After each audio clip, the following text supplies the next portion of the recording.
afronta. O presidente Lula escolheu ontem o advogado Antônio Fabrício para integrar o Tribunal Superior do Trabalho contra a expressa e 2 vezes reiterada vontade de exatamente metade de sua composição. Foi uma escolha sensata. Diferentemente daquela dos ministros do TST, que montaram uma afrontosa lista tríplice, queriam-na de modo a constranger o presidente da República, a quem caberia escolher de um ou uma entre 3 adversários. E quase conseguiram. Um deles, alagoano, Adriano Avelino, ficou nacionalmente conhecido por desejar a morte do presidente Lula e da presidenta Dilma. Mas isso não impediu que o TST, por maioria, o premiasse com a maior votação. Para a segunda posição, na lista tríplice, ocorreu algo significativo para que entendamos a complexidade ideológica na atual composição daquela corte. Antônio Fabrício, depois de 3 empates seguidos entre ele e outro concorrente, só entrou na lista por critério de desempate.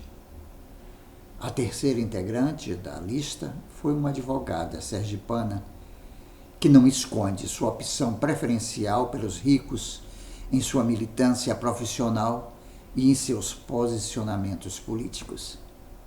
O indicado por Lula, advogado que se destacou profissionalmente defendendo empresas na Justiça do Trabalho, respeitado pelos sindicatos e pelos movimentos sociais, pela sua postura ética, ex-presidente da OAB, Minas Gerais, ex-presidente da Associação Brasileira dos Advogados Trabalhistas, foi contra o golpe de 2016 e sempre se opôs ao lavajatismo corruptor de nossas instituições jurídicas. A escolha de Antônio Fabrício, neste contexto, e entretanto, não decorreu propriamente dessas e de outras de suas inúmeras virtudes, mas se impôs como imperativo da racionalidade ante qualquer juízo comparativo naquela provocadora lista tríplice. Metade do TST, verdadeiramente, queria uma lista com 3 bolsonaristas.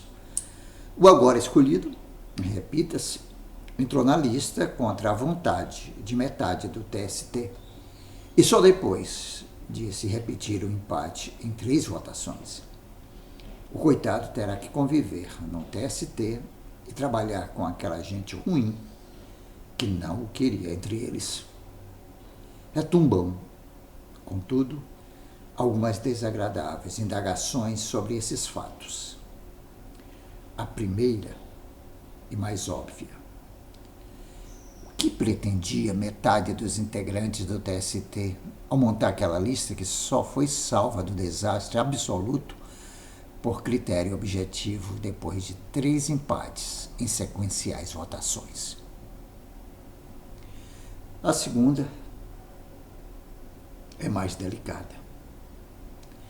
Esse TST que tentou produzir uma lista afrontosa e que garbosamente sufragou com sobra, como mais votado na tríplice, um advogado que defendeu a guilhotina para Lula e Dilma, desejando cortar nossas línguas para que não reclamássemos, servirá para defender a própria Justiça do Trabalho dos ataques que está sendo submetida pelos ultraliberais do Supremo Tribunal Federal?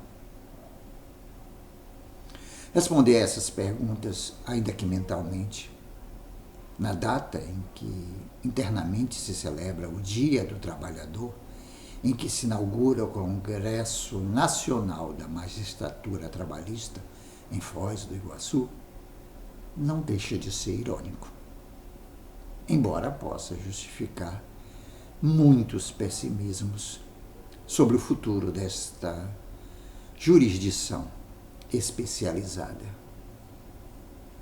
Como dizia um professor de direito processual penal, às vezes o réu não se ajuda. Afronta, crônica de Wilson Ramos Filho, publicado no dia 1º de maio de 2024. Para quem ainda não sabe, o Wilson Ramos Filho é mestre em Direito pela Universidade Federal do Paraná, 1996, doutor em Direito pela Universidade Federal do Paraná, 1998, e pós-doutor junto à ERAS de Paris, 2009. Atualmente é professor colaborador da Universidade Federal do Rio de Janeiro, professor adjunto na Universidade Federal do Paraná, professor catedrático em Direito do Trabalho no mestrado em Direitos Fundamentais e Democracia nas Faculdades Integradas do Brasil, professor convidado na Universidade Pablo de Olavide e professor titular das Faculdades Integradas do Vale do Iguaçu. Advogado de sindicatos e de trabalhadores há 30 anos no Paraná e em Santa Catarina, tendo integrado o coletivo jurídico da CUT Nacional desde a sua fundação. Autor de livros e artigos dedicados aos direitos sociais, sindicalismo e direito do trabalho. Ultimamente coordena o grupo de pesquisa Trabalho e Regulação no Estado Constitucional. Gosta também das crônicas de Wilson Ramos Filho? Então, curta, compartilhe, comente, se inscreva neste canal, Jorge Lula Barreto, e ative o sininho para receber as notificações. 2 vídeos novos curtos todos os dias, um pela manhã e outro à tarde. Política, literatura, música, espiritualidade, teatro, cinema, humor, amor, sexualidade, tudo junto e misturado, com uma própria vida. Obrigado pela força. Dê o like para gerar engajamento. Renda básica universal. Já. O dinheiro não é dos governos, é do povo que paga imposto em tudo que consome.